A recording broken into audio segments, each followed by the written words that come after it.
लोकों द्वार मुहरे स्वास्थ्य सेवा पहुंचाइबा पई आसिका ब्लॉक रा 27 पंचायत रे 23 आरोग्य मंदिर रही।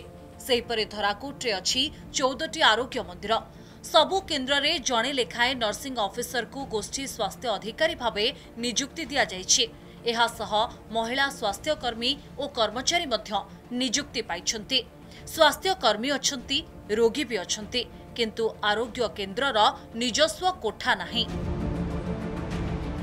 प्राय 15-16 मास काम कर सारा किंतु जंगल नटा नटा को नर्स ना कि को डॉक्टर आसना घर घर बर्तार 15 मास 1.5 वर्ष प्राय पड़ रही कि डाक्टर नियुक्ति शुणा पाचु कि को डाक्टर ना कि नर्स ना कि कौन से स्टाफ पेपर आम देखार प्रश्न उठुनी।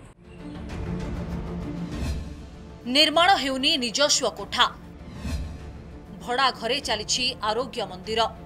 आसिका ब्लॉक रे निजस्व कोठा नथिबारु भड़ा घरे चली रोगी सेवा। आउ केतेक स्थान रे स्ट्रेचर, बेड एवं अन्य सरंजाम पंचायत कार्यालय रे रखा जायछि। स्वास्थ्य केन्द्र रे ताला झुलुछि।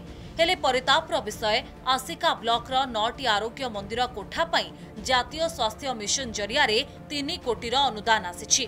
2023 मार्च मासरे टेंडर एवं एप्रिल रे कार्यादेश दिया जायतिला। एहारि भितरे 16 मास बितिलाणी।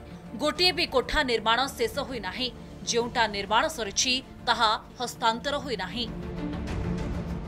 जो निर्माण कार्य सरीनी इमिडिएटली आम सरीदेबू सहित केते हैंडओवर हेनी हैंडओवर केमती हबो से पर आम पदक्षेप नबो। एही स्वास्थ्य केन्द्र पई निजस्व कोठा निर्माण सकाशे अर्थ मंजूर भी सरीछि।